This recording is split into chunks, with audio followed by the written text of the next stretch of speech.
ilmun yuntafa'u bih. Imam Al-Ghazali mensyarah hadis ini. Apakah ilmu yang paling manfaat? Ilmu yang paling manfaat adalah ilmu mengenal Allah.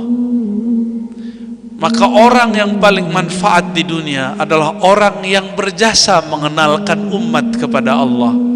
Maka saya sarankan diri saya sendiri dan kita semua, terutama yang bergerak di ma'had, di pesantren, di masjid, di dunia dakwah, mau mulia di sisi Allah, maka ajaklah umat mengenal Allah, bukan mengenal diri sendiri. Jangan sibuk untuk membangun popularitas, karena hanya Allah lah yang maha zahir.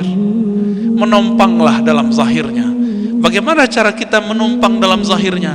Habiskan zahir kita dalam zahirnya, habiskan keinginan kita dalam keinginannya, habiskan ilmu kita dalam ilmunya. Jadi kalau masih merasa diri ini sesuatu di hadapan Allah, kita ini tidak dianggap apa-apa di sisi Allah. Itulah makna walladzina utul ilma darajat. Sejauh mana kita merasa ilmu ini dari Allah, sejauh itulah Allah mengangkat derajat kita.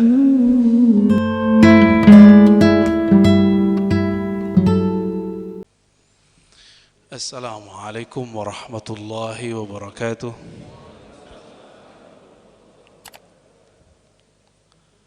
Alhamdulillahilladzi ayqazana bihamdih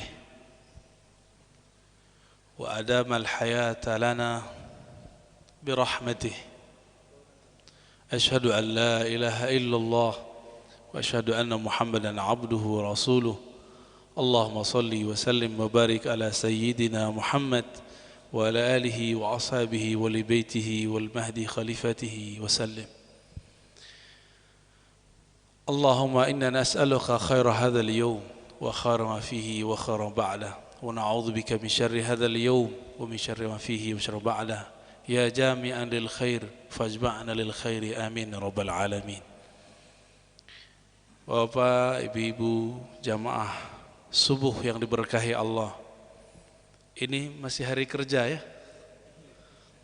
Kerja hakiki itu kerja untuk Allah. Kebetulan saya cuma dapat bisa keluar weekday, nggak bisa keluar weekend. Karena kita di Jakarta ada majelis setiap malam minggu, majelis hikam. Maka mohon maaf jika majelisnya kita buat di tengah pekan ya. Tapi saya lihat alhamdulillah kalau hati sudah tergerak tiada yang bisa menghalangi ya. Tema kajian kita 3 amal yang tidak pernah terputus.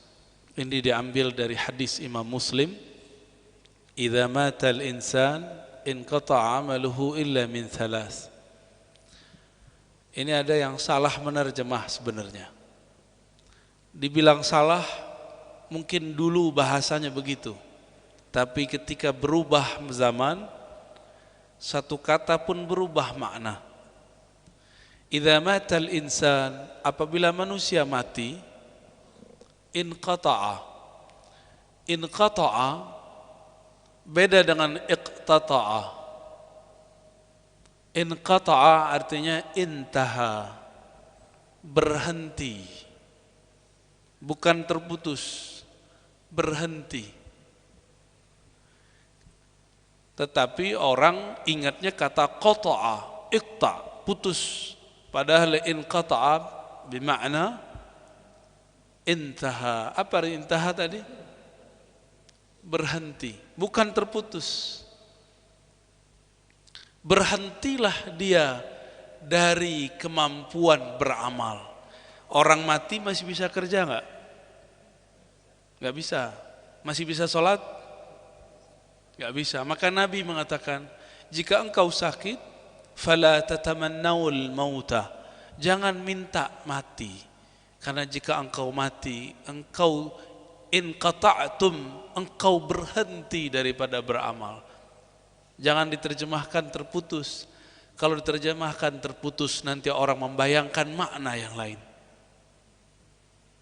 Jadi kalau para asatiz, para masyayikh, para kiai, coba dirubah model menerjemah.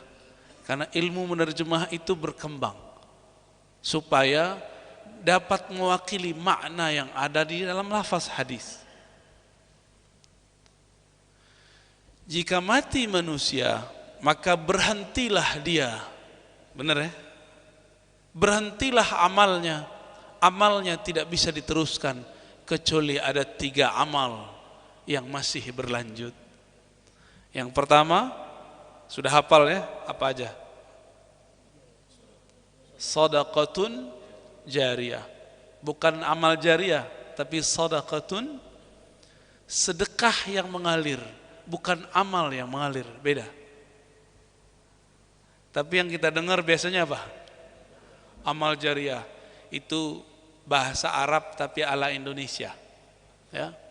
Kalau ala Arabnya apa? Shadaqah. Sedekah yang mengalir. Berarti ada sedekah yang tidak mengalir. Sudah makan, selesai deh. Tapi ada sedekah yang mengalir. Kita bangunkan masjid, kita bangunkan pesantren, kita wakaf. Itu mengalir. Kita buat jalan, kita buat jembatan. Itu yang jariyah. Jariyah artinya mengalir terus. Yang kedua, ilmun yuntafa'u bih. Ini terjemahan harfiah dulu. Ilmu yang dimanfaatkan. Apa maksudnya ilmu yang dimanfaatkan? Berarti ada ilmu yang tidak dimanfaatkan. Kenapa ada ilmu dimanfaatkan dan tidak dimanfaatkan? Karena proses guru dan murid berlanjut atau tidak berlanjut. Maka ilmun yuntafa'u bih berarti berlanjutnya proses belajar mengajar. Itu yang disebut ilmun yuntafa'u bih, yang ujungnya adalah amal.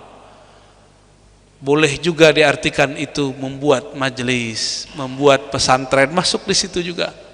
Pesantren itu bukan hanya bangunan. Bangunan hanyalah fasilitas. Inti dari pesantren adalah ilmu. Kami dulu diajar oleh para masyayikh, kalau mau bangun pesantren, bangunlah dari ilmu. Jangan bangun dari bangunan. Karena ilmu yang permanen, bangunan tidak permanen. Kalau kita memikirkan bangunan, beruban sebelum waktunya. Tapi kalau kita memikirkan ilmu, kita bahagia setiap masa.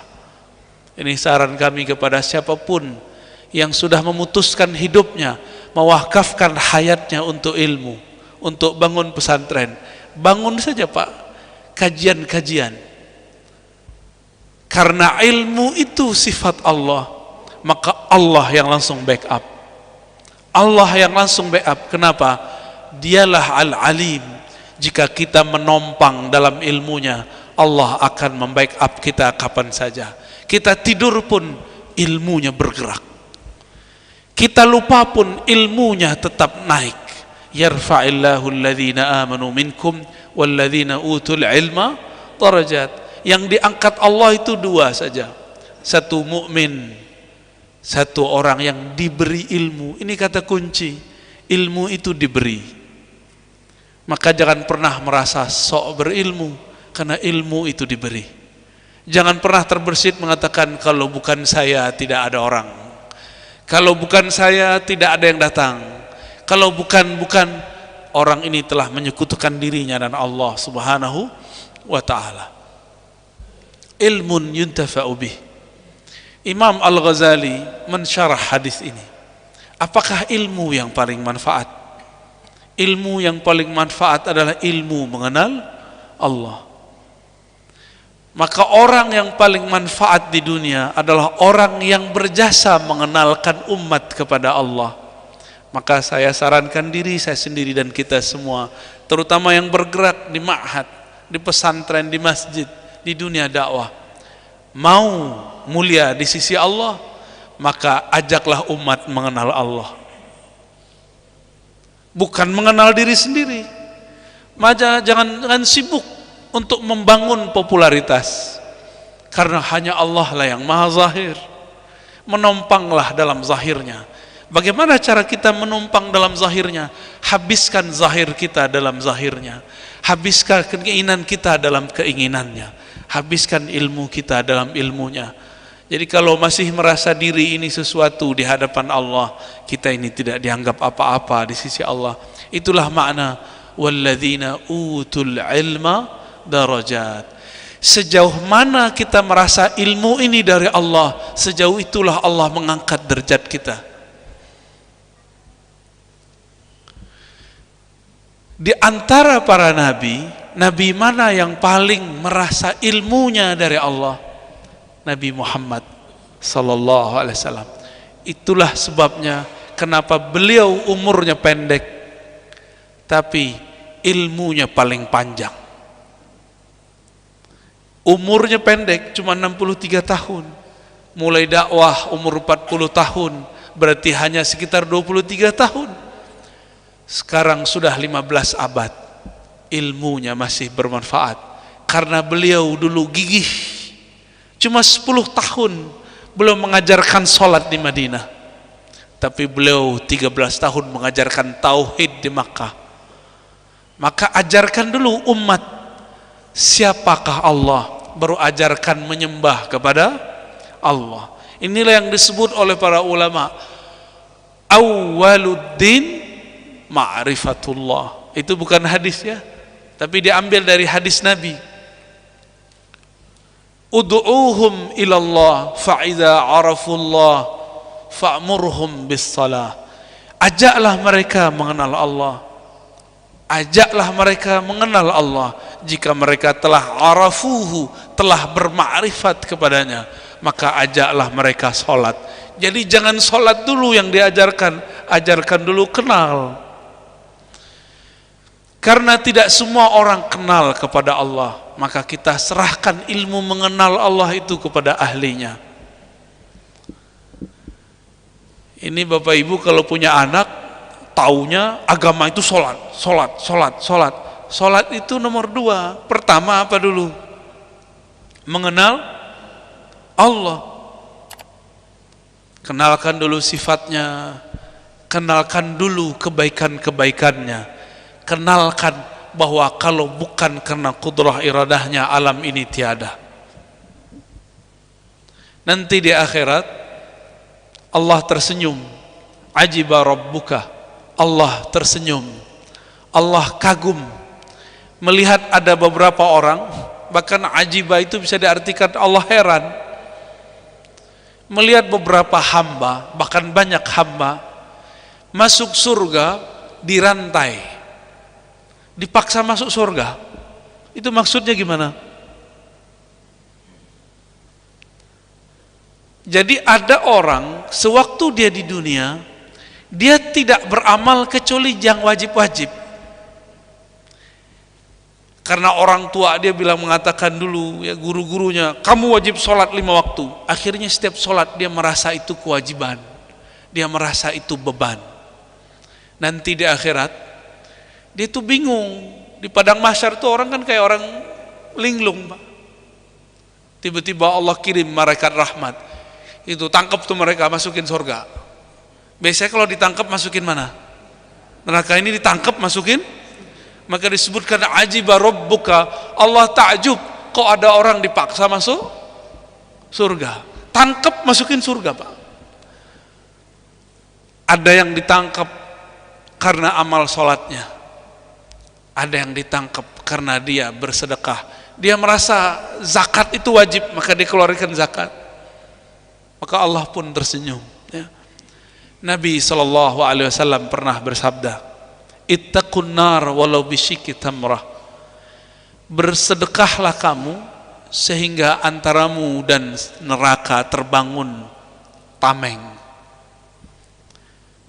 Sahabat bertanya, wahai Rasulullah, aku tidak punya uang, aku tidak punya fulus.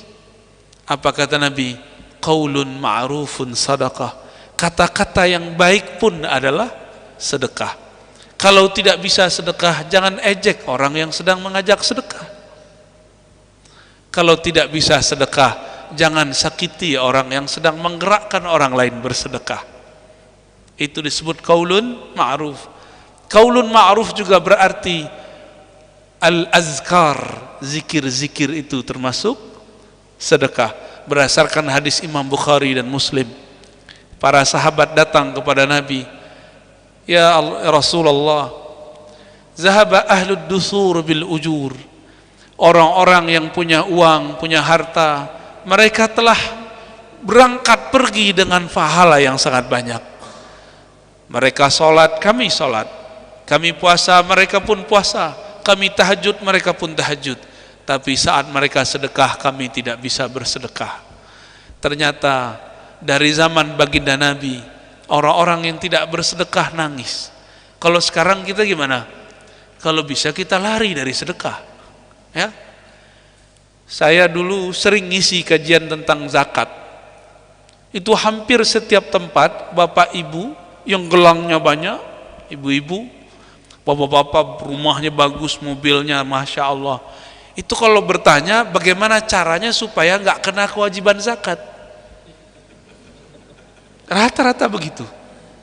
Kayak kita tukang pajak aja ya, biar gimana nggak kena pajak. Tapi wajib kena zakat. Dia berusaha terus supaya tidak wajib terkena zakat. Saya lihat ini orang udah banyak menumpuk harta. Bapak saudara sekalian Allah, makanya karena manusia itu senangnya menumpuk harta, Allah paksa manusia masuk surga. Allah paksa manusia biar terhalang dari neraka. Gimana caranya? Dipaksa, diwajibkan mereka berzakat, dipaksa mereka supaya berwasiat. Kedekatan kita dengan surga sedekat apa kita dengan sedekah? Sedekat apa kita dengan neraka? Sejauh mana kita dari sedekah? Itulah kira-kira makna hadis pertama dan kedua. Tapi ada makna yang ketiga, waladun salihun yad'ulah. Ini banyak disalahfahami hadis ini.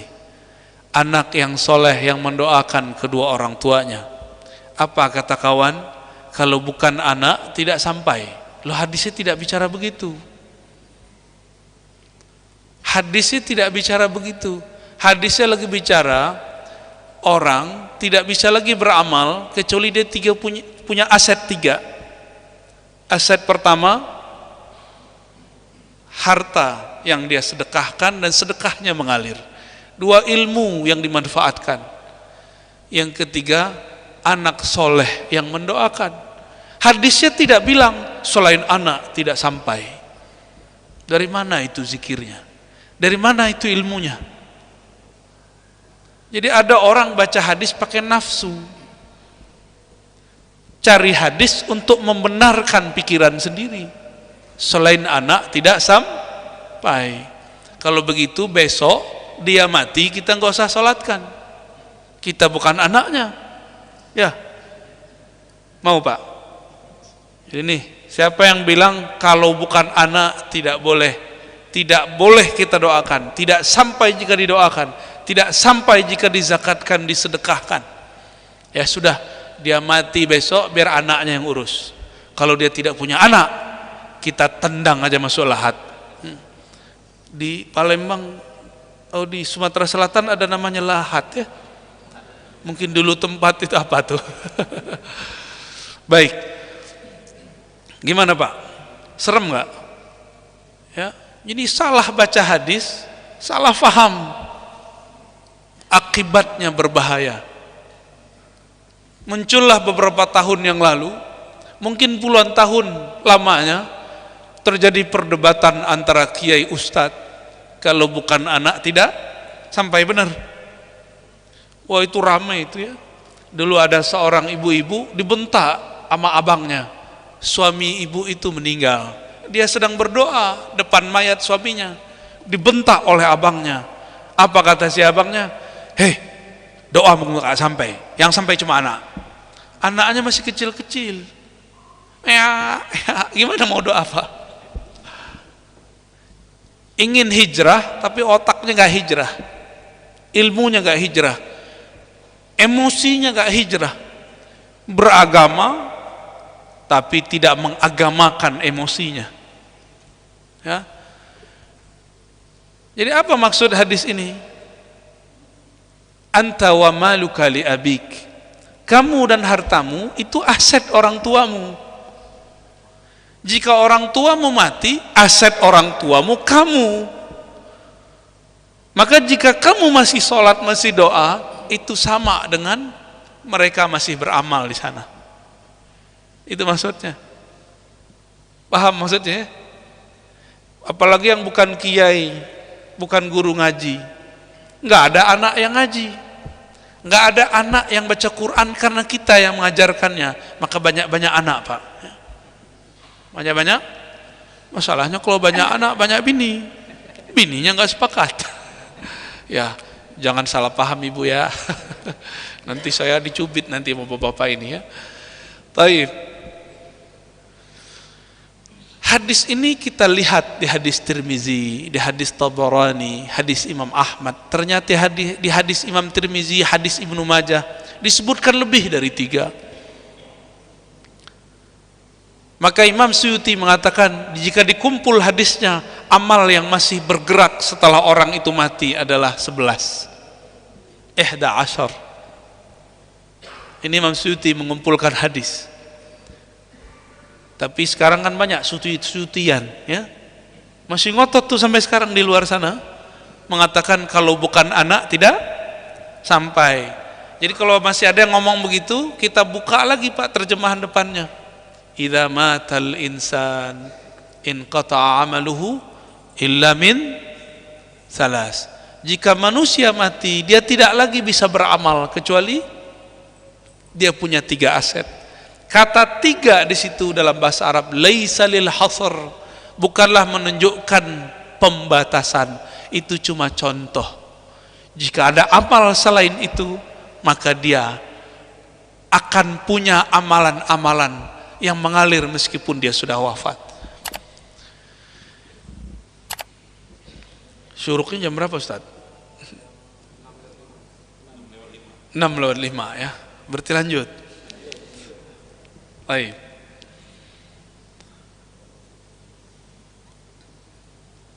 Apa itu Ustaz? Wah, nanti aja Ustaznya. Nanti aja. Nanti fokusnya bukan ke saya Ustaznya. Ya. Al-ilmu qutul qulub. Ilmu itu sarapannya kolbu. Bapak ini kalau lagi disajikan sarapan kolbu, lupa makan minum. Ya, coba aja Pak. Tapi kalau dihadang sama minum begitu, lupa sama saya. Maaf Ustaz ya. Dalam satu versi riwayat yang kita dapat Salawat Tibbil Qulub,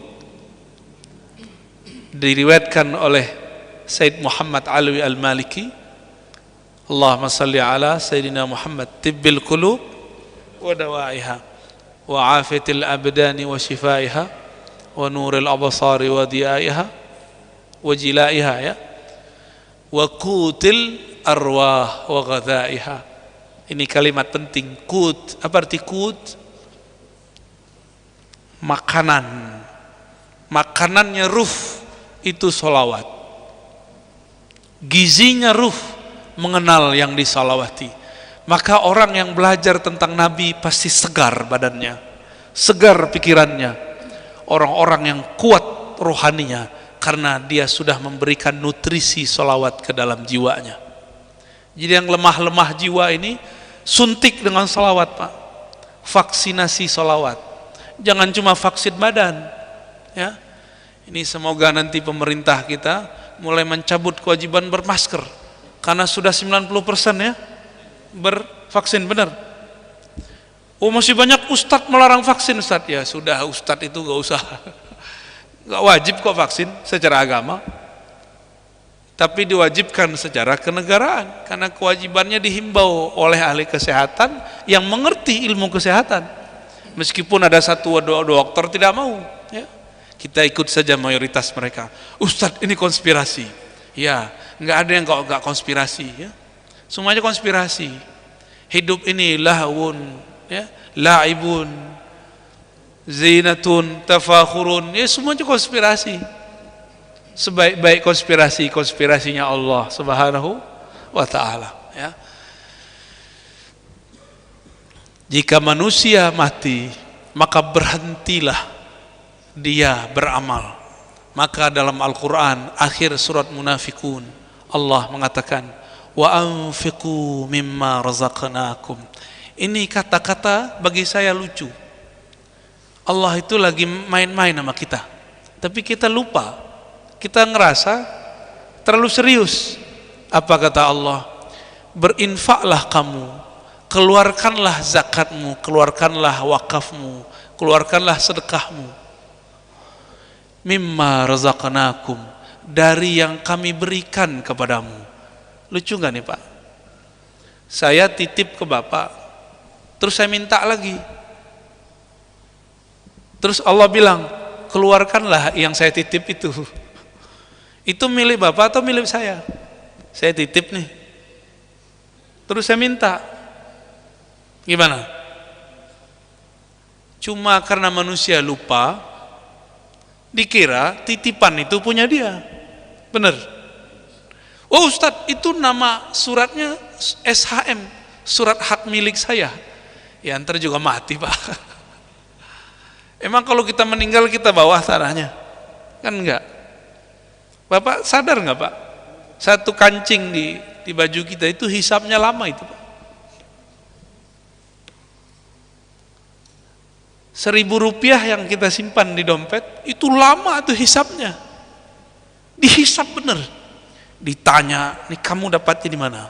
Kerjaanmu dulu apa? Dipakai untuk apa? Dibagi tidak? Oh lama itu pertanyaannya. Jadi baju kita nih, kopiah kita nih, ditanya semua, jangan kira nggak ditanya, apalagi mobil Bapak itu ya, kuda Jepang itu ya, kudo Jepang. Itu berat itu Pak pertanyaannya. Rumah kita, maka jangan nafsu ngeliat duit. Duit itu beban. 1 rupiahnya ditanya Allah, berat pertanyaannya, panjang. Karena malaikat Mungkar Nakir dan malaikat tentara-tentaranya, sekretarisnya Mungkar Nakir itu banyak. Ada malaikat Ruman, ada macam-macam nama malaikatnya.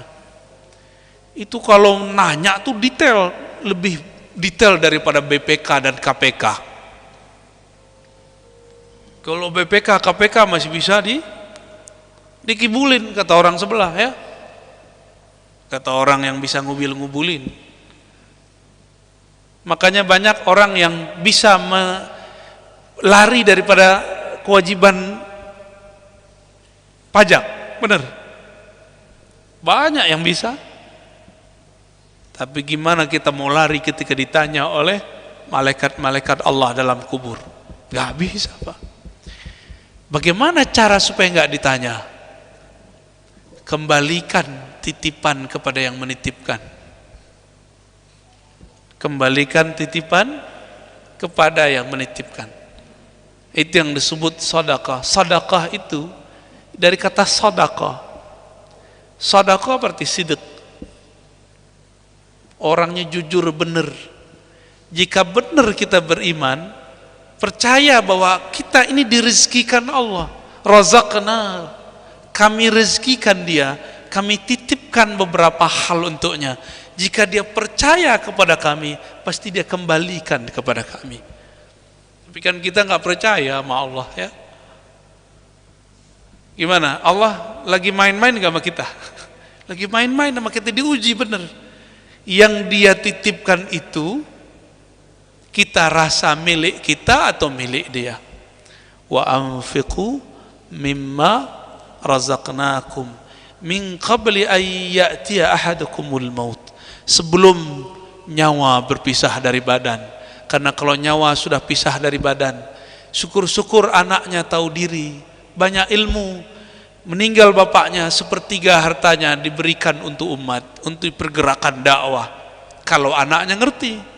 Kalau anaknya nggak ngerti, itu harta diperebutkan. Bener nggak?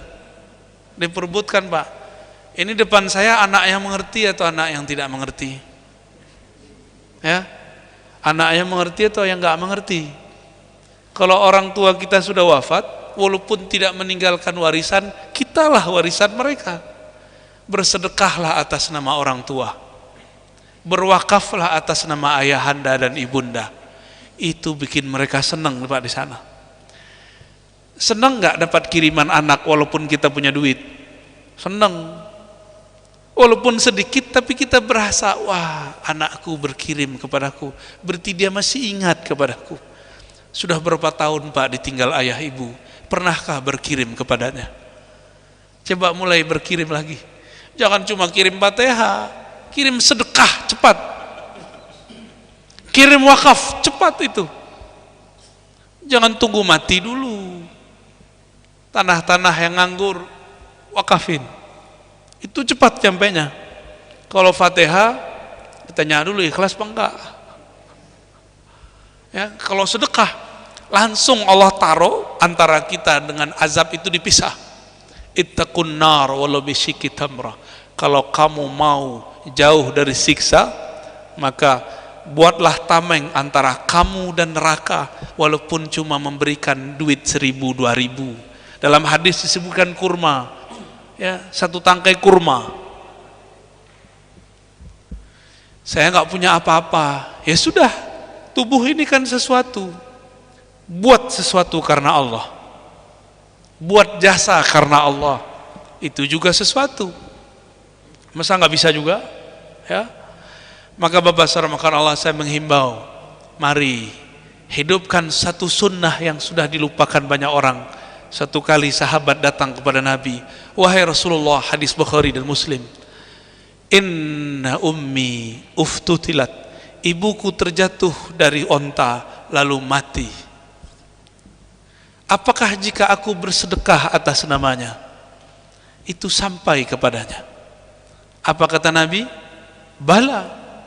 Di riwayat Imam Muslim dan Nasai ditambahkan, apakah sedekah yang paling mulia, yang paling cepat, yang paling berat ya Rasulullah? Apa kata Nabi? Saqyul ma, memberikan minum.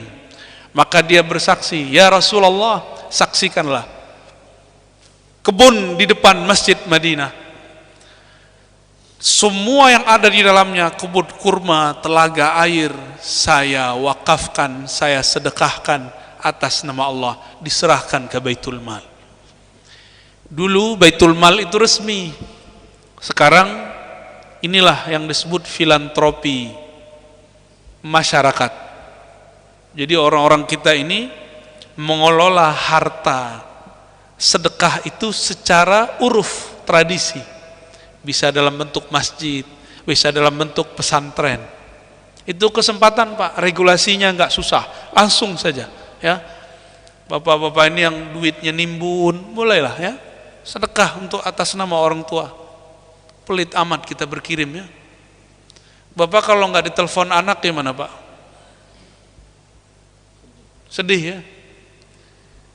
Kita nggak dikirimin hadiah sama anak, samping kita dapat kiriman, sedih nggak? Sedihnya bukan main. Jadi di alam sana mereka sedang transit di imigrasi barzakh. Segera bantu orang tua, mereka sedang tergadai nasibnya. Gimana caranya? Berinfak. Yang kita infakkan duit siapa? Dari Allah juga, bukan punya kita juga.